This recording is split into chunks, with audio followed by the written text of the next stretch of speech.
O eto mga ka-RSP, tampok ngayong araw ang ilan sa mga pinakamahusay na trainers ng TESDA o Professional TESDA Trainers mula sa iba't ibang rehiyon ng ating bansa at mapalad po tayo na makakapanayan po natin sila ngayong umaga. Dahil sa katatapos lamang po na 2025 Tagsane Awards, ating mga kwentuhan at may babahagi natin sa atin ang kanilang mga parangal. Makakasama natin sila Ma'am Wian Fajardo mula sa Iloilo, Region 6, sa Robert C. Revilla mula sa Apari Polytechnic Institute, Apari Region 2, at Sir Ronald Alvarez mula sa Provincial Training Center, Zamboanga, Sibugay Region 9. Magandang umaga po. Welcome sa Rise and Shine Pilipinas. Good morning. It's nice to be here po. Actually po, I'm from Capiz. I'm not from Iloilo City. Okay. Oy, katatapos lamang po nitong 2025 Tagsane Awards. First of all, binabati po namin kayo. Congratulations po. Maraming Okay, para po sa kalaman ng ating mga tagapanood, ng ating mga ka-RSP, no, ano po ba yung layunin ng 2025 Tagsane Awards? Patungkol saan po ba ito? Pakipaliwanag po. Ito po ay isang recognition po. Kasi ito po yung pinaka-highest na award po na binibigay ng TESDA sa mga magigiting na TVET trainer po sa Pilipinas. Okay. So nabalitaan po namin na kayo ang trainer. O kayo yung mga trainer. At paano po? Ano pong in what saan pong larangan? Actually po yung tagsanay po is shortcut po yun ng tagapagsanay or Okay. trainer po. Ako po, isa po akong trainer ng Front Office Services NC2. So yun po yung specialization ko. Well, Sir Ronald, kamusta po yung naging preparation nyo for this awarding? At isa rin po kayo sa awardee, tama po ba? Yes, sir. Actually, very rigid din po yung preparation namin in terms of skills preparation and different activities prepared by TESDA, of course. So magkakaiba pong skill sets. Saan po kayo Yes, ulit, we have Madam? different skills. Yes, front Sa office po front under the office. tourism sector. Tourism, kayo po? For trainers methodology and computer-related. Computer-related. Kayo po, sir? Trainers methodology po at computer related. Okay. Well, kamusta po yung mga dumaan sa inyong mga estudyante na mga tinrain ninyo?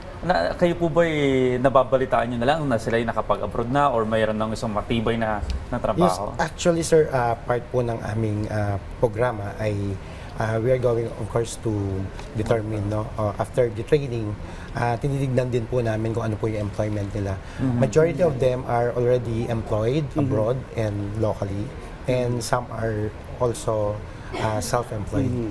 At napansin natin, dito sa NCR, kayo yung nasa iba't ibang rehiyon ng bansa. So ano yung mga challenges pagdating sa mga provincial, mga na-encounter yung challenges in terms of training people?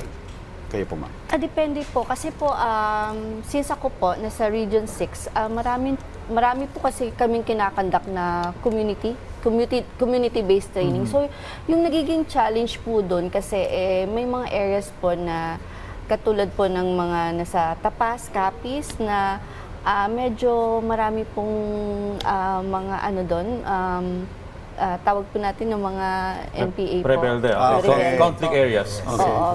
So, pero wala naman po kaming choice kasi po trabaho po talaga. At kaya nga po kami pinapangaralan, parangal ngayon kasi the reason for that is, of course, kasi magigiting talaga at mga matatapang kaming trainer. So kahit may labanan, kahit merong mga encounters, nandoon pa rin kami at nagtuturo. Tuloy-tuloy pa rin. Okay. Yan po yung aming advokasya. Pero more than this award, anong pakiramdam kapag nakikita mo yung tinraining ninyo ng mga estudyante before, nagtatagumpay na sa kanilang buhay, yung kanilang pamilya dating hikahos ay naiaangat nila sa pamumuhay? Actually po para sa akin ay as a trainer, pag nakita mong employed na yung inyong graduates, actually yun pong yun pong manambasya na parang success yung training. Kasi masaya para sa kanila, nagagamit nila. Tapos naturuan mo yung isang tao na tapos ma-transform yung lives nila, ma-improve yung panghanap buhay nila. Siyempre, ma-improve din yung kanilang pamilya.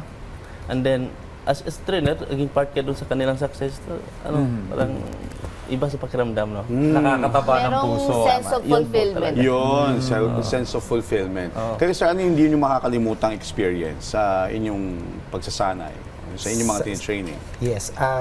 Actually, dun sa area namin is we have the group of islands kung saan pinocross talaga namin yun just to reach out yung mga tao dun sa island. Okay. Dun po kami nagbibigay ng mga trainings and we're happy to note that meron na rin mga bakery doon, dating wala. May mga skilled workers na rin tayo na available within the area. Pag sinasabi mong kino-cross out mo yung mga isla, paano to? By land or by water? By boat And talaga then, siya. ilang buwan po 6 kayo, hours. ilang buwan po kayo nag-i-stay doon para ma-train talaga sila? Talagang magamit nilang pangkabuhayan yung mga tinuturo ninyo? Usually, sir, mga 20 days to 25 days, Okay, diretso okay. yun. Depende po kasi yan sir, Depende sa sa qualification. duration, yes. Kasi Depende.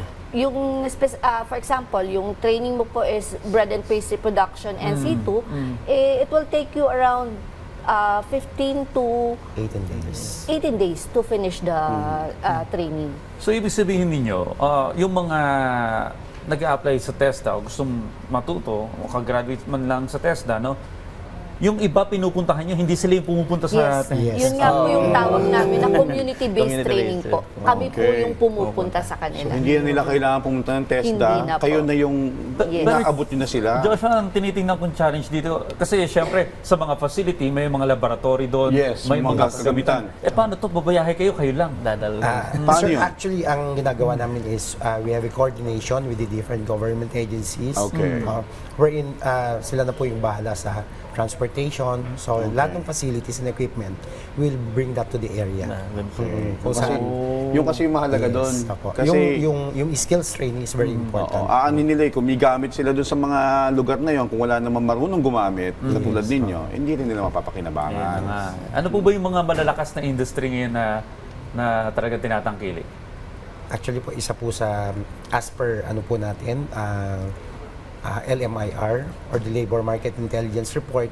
One is the ICT sector, we have the construction sector, yun po yung mga, and then under tourism sector. Construction sector. Yes. Construction and tourism. Yes. Okay, okay. Tourism. Alright. How about And of food? course, ICT. It's under tourism sector. Under tourism din yun. Pakipaliwanag nga po, kasi may mga kababayan tayo na porque hindi nakapagtapos ng pag-aaral ng 4 na taon na kurso, no? Nawawala na ng pag-asa sa buhay. Lalo na yung mga kababaihan natin na naging single mother. So ano ba yung naghihintay sa TESDA at ano yung qualification para maingganyo natin po sila? Yung tawag po kasi namin sa kanila is special clients. When you say special, syempre priority po sila. Yun po. Lahat naman po na willing, makaka-avail. So, wala pong pinipili because we're for inclusivity. Especially po, yung mga nangangailangan, yun talaga yung binibigyan or pinaprovide namin ng training. So after nitong training, may certificate sila from TESDA? Opo. Okay. Yes. Ilang hours po ba yung kailangan or ilang buwan na training po ba ang kailangan ng isang individual para makakuha ng certificate mula sa TESDA? Ito po ay depende sa kanilang qualification kasi iba-ibang qualification, iba-ibang skill area, iba-iba din po yung training duration. So, kaya nakadepende po yun sa talagang gusto nilang kukunin. Kung ano yung gusto meron nila naman matutunan. merong 15 days, meron naman isang buwan. Ano po yung pinakamatagal? Sa tingin ko, abot ng mga 2 buwan, 3 buwan. Ano po yun? Yung mga, yung Tungkol mga saan? IT, yung mga visual graphics, yan. Sa computer. Sa computer, animation. Alright. Ano balita ko, Joshua, no? Minsan, yung mga tapos ng 4 years sa college, no? Mas kinikilala pa yung certificate ng DESA internationally. Hindi ko naman sinasabi na hindi kayo mag-aaral ng 4 na taon, pero magandang makapangyarihan yung certificate ng TESDA. Yes. Kasi skilled workers yung napoproduce ng mga yan. So, actually, may mga situation din po, no? May mga cases na we have students na graduate po ng TESDA na kung saan karamihan po sa kanila ay employed na rin as nasa cruise ship, mga ganyan. Okay. Related to tourism. So para makapagdagdag lang din ng skill set siguro, Yes. parang And upskilling. And for the mastery. So, kumbaga, gumraduate ng 4 years ng Yes. HRM or ng tourism, Yes. kukuha pa ng TESDA sa inyo na 2 months. Yes. Maraming Okay.